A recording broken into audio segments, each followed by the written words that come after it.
그럼 오늘 5강 구원받은 나는 참 목적을 소유했다 그랬어요. 그죠? 네. 그 말은 뭐냐?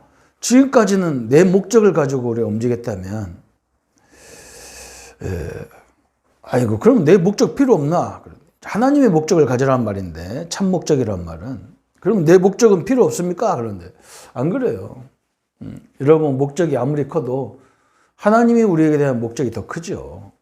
그죠? 우리는 막 겨우 내 가족들 먹여 살리려고 하는데, 하나님은 뭐라 하냐면, 세계 복음화라는 거죠. 세계 살릴 만큼. 이 목적이 얼마나 큽니까? 그죠? 그래서 참 목적을 소유했단 말은 하나님의 목적을 나의 목적으로 삼았다는 말이에요. 그걸 성도들이 바꾸셔야 돼요. 못해도 세계 복음화해야 돼요. 그렇게 말해야 돼요. 그죠? 하나님 방향이 그거라니까. 우리를 지으신 목적 자체가 만물을 다스리고 정복하고 번성하라고 만들어졌다니까. 우리 목적 자체가. 그냥 밥 3끼 때문에 짐승같이 그냥 밥 3끼 먹는 거 그것 때문에 불었다면 짐승이나 똑같지. 개도 3끼를 먹고 소도 3끼를 먹고 그런 건데. 그렇게 살다가 가라고 우리를 불렀겠냐는 말이죠. 그래서 참 목적을 소유하기를 바랍니다. 많은 신자들이 무기력한 삶을 살고 있다는 사실에 우리는 놀라지 않을 수 없다. 당장 이 수렁에서 벗어나야 할 것이다. 많은 하나님의 백성이 실패를 거듭하고 있다는 사실에서 급히 벗어나야 할 것이며 벗어나기 위해서는 이유를 알아야 할 것이다. 능력의 삶을 살기 위해서는 바울 사도의 삶을 참고해야 될 것이다. 그는 우리와 같은 인간으로서 예수 그리스도의 목적을 소유했기 때문이다 그랬어요. 그래서 첫 번째, 성도는 근본 방향을 바르게 해야 된다 그랬어요. 하나님과 방향이 맞아야 돼요. 우리가 뭘 해도 방향이 맞아야 돼. 한마디로 말하면 세상의 흐름도 마찬가지잖아요. 세상 유행을 따라가야 돼. 그걸 반대로 하면요, 그 하나 많아요. 사업이 하나 많아져. 그죠? 아니, 골프채를 저 시골 할머니들한테 가서 팔려고 그러면 그 비싼 골프채를 가지고 부시땡이 한다니. 불 때리는데 부시땡이 하잖아요. 그거 아무 의미 없는 거예요. 마찬가지예요. 하나님의 방향과 우리 방향이 맞아야 되는데, 첫 번째는 그는 예수 그리스도의 능력과 비밀을 먼저 맛보았다. 어느 정도 되냐 그랬어요. 빌립보 3장 4절부터 9절까지 쭉 읽어보면 사도 바울이 뭐라 했냐. 나는 8일 만에 할례를 받고 이스라엘 족속이요, 베냐민의 지파요, 히브리인 중에 히브리인이요, 율법으로는 바리새인이요, 율법으로는 열심으로는 교회를 박해하고 율법의 의로는 흠이 없는 자다 그랬어요. 바울이 인간적으로는 완벽한 사람이었는데 복음을 알고 보니까 그건 다 배설물 같다는 거예요. 그 필요 없다는 말이 아니요. 그건 우리가 지금까지 추구했던 이 인생 문제를 해결할 수 있는 길이 아니라는 거예요. 그래서 바울이 다른 건 다 필요 없는 가치 없는 걸 할 정도로 그리스도를 가치를 발견했다는 거예요. 우리가 그렇게 발견해야 되잖아요. 그렇잖아요? 두 번째, 더욱 중요한 것은 큰 방향을 바르게 했다. 3장 9절에 뭐라 했냐면 그 안에서 발견되려 함이니 내가 가진 의는 율법에서 난 것이 아니요 오직 그리스도의 믿음으로 말미암은 것이니 곧 믿음으로 하나님께서 난 의라 그랬어요. 그죠? 자기가 지금까지는 자기 행위가 의로운 줄 알았어요. 근데 나중에 보니까 안 그래. 그리스도의 은혜로 우리가 의인이 된 거잖아요. 그래서 이제 큰 방향을 바꿨단 말이에요. 이제 그리스도께 발견되는, 옛날에는 율법으로 완벽해가지고 사람들한테 발견되려 했어. 저 사람은 진짜 우리가 존경할 사람이야. 존경할 만해. 이렇게 됐는데 바울이 이제는 그 의의는 필요 없다는 거예요. 그리스도께 발견되면 된다는 거예요. 그는 계획을 바르게 잡았다. 빌립보 3장 12절에 내가 이미 얻었담도 아니요 온전히 이루었담도 아니라 오직 내가 그리스도 예수께 잡힌 바 된 그것을. 그죠? 하나님이 나를 부르신 이유 그것을. 하나님이 바울을 왜 불렀냐면 이방인과 모든 왕들에게 복음을 전하라고 불렀다는 거예요. 그건 다메섹에서 직접 예수님한테 받은 메시지잖아요. 나는 그것을 위해 살아갔다는, 그거 다 이루어진 것도 아니고 얻었다는 것도 아니라는 거예요. 계속 그것을 위해서 간다는 거죠. 더욱 중요한 것은 중심 방향을 바르게 잡았다. 그래서 빌립보 4장 14절, 3장 14절에 표대를 향하여 그리스도 예수 안에서 하나님이 위에서 부르신 부름의 상을 위하여 달려간다. 그랬어요. 옛날에는 막 사람들한테 잘 보이는 걸 했는데 이제 하나님의 상을 위해서. 그죠? 그 말은 무슨 말이냐? 이거와 똑같아. 지금 우리는 이 땅에서 많은 공로 쌓아가지고 사람들한테 인정받고 막 사랑받고 존경받고 그게 중요한 게 아니에요. 여기는 언젠가는 끝나는 세상. 그죠? 우리가 받아야 될 건 실제 어디에서 받아야 되느냐?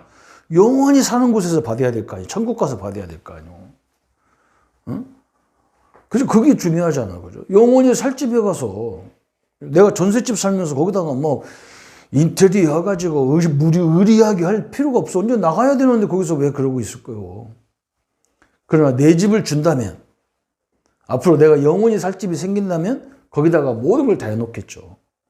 천국이 우리 집인데 이 땅에서 그렇게 할 필요가 없다는 얘기지. 다섯 번째, 더욱 중요한 것은 영원한 방향을 바르게 잡았다. 빌립보 3장 20절에 나의 시민권은 하늘에 있는지라. 우리의 시민권은 하늘에 있다 그랬잖아요. 그죠? 이제 거기에 방향을 딱 붙잡았어. 그가 소유한 것이 뭐냐? 천국 배경. 그가 받는 보호는 뭐냐? 천국 보호를 받아요. 그가 받는 법칙은 뭐냐? 생명의 성령의 법의 법칙을 받아요. 그가 가진 참 목적은 뭐냐? 그죠? 많은 사람들이 그런 천국을 소유하기를 원하시는 거예요. 그걸 누리기를 원하는 거예요. 두 번째, 그는 삶의 방향을 바르게 잡았다 그랬어요. 하나님의 목표가 뭐냐 그래서 데살로니가서 2장 19절에 보면요. 천국의 면류관이 뭐냐 그랬어요. 천국에 가서 우리 면류관이 뭐냐? 내가 저 땅에서 성전을 몇 개 졌다. 그게 중요한 게 아니야. 그죠? 천국에 갔는데 자기가 혼자만 왔어. 교회 일도 엄청나게 했는데 심지어 뭐 엄청난 큰 교회에서 설교를 했는데 한 사람도 전도하지 않고 저 혼자 떡하니 왔단 말이에요. 그죠? 우리가 가도 나중에 그게 면류관이에요. 우리가 전도한 사람이 쭉 왔다. 그게 면류관이라는 거예요. 그리고 하나님의 목적이죠. 믿음의 목표는 무엇이냐? 베드로전서 1장 9절에 믿음의 목표는 영원 구원이다 그랬어요. 분명히 성경이 말씀하고 있어요. 십자가의 목표가 뭡니까? 하나님이 요한복음 3장 16절 하나님이 세상을 이처럼 사랑했어. 왜? 십자가의 목표가 뭐냐? 영혼을 사랑하고 그들을 죄에서 마귀 손에서 지옥에서 건져내기 위해서 죽으셨어요. 십자가의 목표도 영혼 구원이에요. 말씀의 목표도 뭐냐? 성경을 주신 목표가 요한복음 20장 21절에 그죠? 아버지께서 나를 보내신 것 같이 나도 너희를 보내노라 그랬죠. 뭐 때문에 보내요? 영혼 살리라고 보냈다고. 예수님이 하나님이 왜 보냈어요? 우리를 구원하러 오신 거죠. 그래서 바울은 어느 정도 방향을 잡았냐면 빌립보 3장 20절 21절에 시민권이 천국에 있다 그러면서 21절에 그는 만물을 자기에게 복종케 하실 수 있는 자의 역사로 우리의 낮은 몸을 자기 영광의 몸의 형체와 같이 변하게 하셨다. 만물을 다 복종케 하는 그 일을 위해서. 삶을 어느 정도 다스렸느냐 그랬잖아요. 그죠? 우리가 빌립보 4장 13절에 바울은 나는 그리스도 안에서 모든 걸 할 수 있다는 거예요. 배불러도 상관없고 배고파도 상관없고. 우리가 그런 지혜가 있어야 되잖아요. 그죠? 아니 없으면요. 저 지혜가 더 필요한 거예요. 그죠? 그런데 우리는 그렇게 안 살아. 막 돈도 없는데 막 부자처럼 살려고 하니까 막 안 되는 거예요. 그 지혜가 필요 없는 거예요. 머리에 쓸 필요가 없잖아요. 그런 사람은. 이상한 머리가 써야 되지. 그래서 우리는요. 잘 이렇게 정리를 잘 해야 돼요. 그죠? 사도 바울이 빌립보 4장 13절은 내가 풍부 속에도 가도 괜찮고 내가 궁핍 속에 가도 괜찮다는 거예요. 왜? 하나님이 그 속에서 다 필요한 대로 역사하시기 때문에 상관없다는 거죠. 고린도전서 10장 31절에도 마찬가지죠. 하나님께 영광이다 그랬어요. 어느 정도 기쁨을 가졌느냐? 바울이 빌립보 4장 47절에 항상 바울이 제일 많이 말했던 것이 기뻐하라, 염려하지 마라, 관용을 베풀어라 이런 말 제일 많이 했잖아요. 그죠? 제일 어려움 많이 당했는데 어려움 제일 많이 당한 사람의 말이 항상 기뻐하고 그죠? 기뻐하라, 감사하라 이게 제일 많이 했어요. 그럼 세 번째, 구체적으로 어떻게 방향을 잡냐 그랬어요. 개인 심령의 나에 대한 방향을 어떻게 잡아야 되느냐. 에베소서 1장 1절부터 3절까지. 바울이 그랬잖아요. 하나님이 나를 부르신 이유가 일 시키려고 부른 게 아니에요. 하늘의 모든 신령한 복을 주려고 불렀다는 거예요. 가정에 대한 능력이 뭐예요? 그죠? 사도행전 16장 31절에 주 예수를 믿으라. 그러면 너와 내 집을 구원한다는 거예요. 그러니까 우리 생각을 바꾸어야 돼. 나는 우리 집은 형제가 많고 부모가 많고 막 이럴 필요가 없어. 하나님이 그들을 살릴 만큼 역사하겠다는 거잖아요. 나보고 하라고 하면 못해. 그죠? 하나님 하시겠다는 거죠. 또 이 사도행전 16장 14절부터 15절까지 사도 바울이 에베소에 복음 전하러 들어갔을 때 그 누디아가 한 말이잖아요. 나를 예수 믿는 자로 알거든 내 집에 와서 유하라 그랬잖아요. 우리 집을 당신이 사역하는데 가장 중요한 걸로 써라. 그 정도죠. 그죠? 우리 가정이 그런 거예요. 가문 살리고 제자 세우는 곳. 그리고 현장에 나타나는 능력. 네 번째는 빌립보 4장 13절인데 잘못됐는데 환경에 나타나는 데 그죠? 우리는 어떤 환경도 상관없어요. 왜 그러냐? 그리스도와 함께하기 때문에 상관없는 거예요. 그래서 이런 사람과 어떻게 같이 가야 됩니까? 이런 환경에서 어떻게 살아야 됩니까? 우리가 기도 제목이 항상 그래야 되잖아요. 그게 하나님 우리에게 주신 축복이다 그 말이에요. 그럼 네 번째, 어떤 방법으로 할 것이냐 그랬는데 방법은 마태복음 28장 16절 20절이에요. 우리의 삶의 방향은 이제 확실한 제자를 남기는 거예요. 확실한 제자. 이게 중요한 거예요. 그죠? 내가 우리 목사님들 만나서 목사님은 현장을 어떻게 사역하냐 그러더라고요. 그래서 내가 그냥 한마디로 표현을 어떻게 해야 될까 하다가 간단한 영화 제목, 영화 속에 나온 그 대사가 있어요. 나는 그 영화를 안 봤는데 그런 말이 있더라고. 한 놈만 패라. 그러니다. 한 놈만 패라. 그죠? 그런 게 있어요. 현장에서 보면요. 이게 맑게 알아듣고 잘 말씀에 순종하게 따라오는 사람이 있어요. 앞으로 우리가 성도님들 그걸 알아야 돼. 우리가 다락방하고 교회도 사역하고 뭐 기관도 사역하잖아요. 하는데 지금 뭘 모르냐면 한국교회와 세계교회가 그렇게 학교식으로 초등학교, 중학교, 고등학교, 대학교에 이렇게 과정을 걸쳐서 선생님을 키우는 것이 제일 좋은 방법이에요. 그렇잖아요. 근데 교회는 그렇지 않다는 거예요. 교회는 이미 이 과정을 다 할 수 있는 사람이 와 있어. 내용만 바꿔놓으면 돼. 내용만. 그걸 알아들어야 돼요. 근데 한국과 세계교회가 학교교육처럼 모든 성도들을 똑같이 교육하는 것이 이게 문제야. 그죠?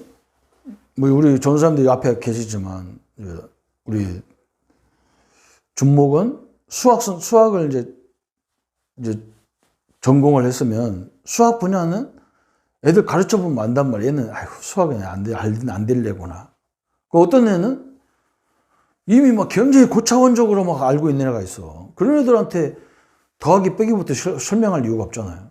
전체를 그냥 한 번에 딱 설명해 버리면 끝나는 거지. 영어도 마찬가지잖아. 그죠? 영어 벌써 한 번 하는 거 보면 알아. 발음도 시원찮고. 그러는 걔는 그냥 이론적인 영어 할래야지. 어디가 통역 같은 거 할래가 아니란 말이죠. 그 딱 보면 알잖아. 그러면 그 하나 딱 찾아가지고 요 교재를 전체를 그냥 집중적으로 사역을 해가지고 빨리 일꾼을 세워야 될 거 아니에요. 그래서 얘를 뭐 10년, 20년 걸려서 일꾼 세워가고 어디 세계보고만 하냔 말이에요. 지금 한국교회가 그러고 다 있는 거예요. 그러니까, 참, 이게 제일 답답한 거예요. 그죠? 이미 교회 안에는 뭐, 대학 교수님도 와 있고, 선생님도 와 있는데, 이분들은 그냥 이 내용만 제대로 깨달아버리면 애들 가르치는데 아무 지장 없는 거지. 이분들 보고 다락방 일주일에 한 번씩만 다락방 해가지고 언제 제자를 만들어가지고 아마 그 사람은 속 터져서 집 나가버리는 거죠. 그래서 이걸 전체를 할 수 있는 통로를 만들어줘야 된다는 거죠. 제자 찾는 것이 굉장히 중요하다. 그런 의미에서 교회 제자 찾기가 쉬운데, 이제 이 복음의 결론 내리느냐 안 내리는 사람이냐, 이게 이제 문제인 거예요. 왜 꼭 복음만 말하면서 해야 되느냐? 요걸 이해를 해버려야 이제 그 제자가 되는 거지. 너무나 중요한 사역이 있다는 것을 여러분이 알고 참된 목적을 소유하고 누리고 증거하는 성도가 되기를 예수님의 이름으로 축복합니다. 예수님 감사합니다. 우리가 신앙생활 하면서 하나님 주신 목적, 방향을 붙잡고 참된 목적을 소유한 자로 살게 하여 주옵소서. 예수님의 이름으로 기도합니다. 아멘.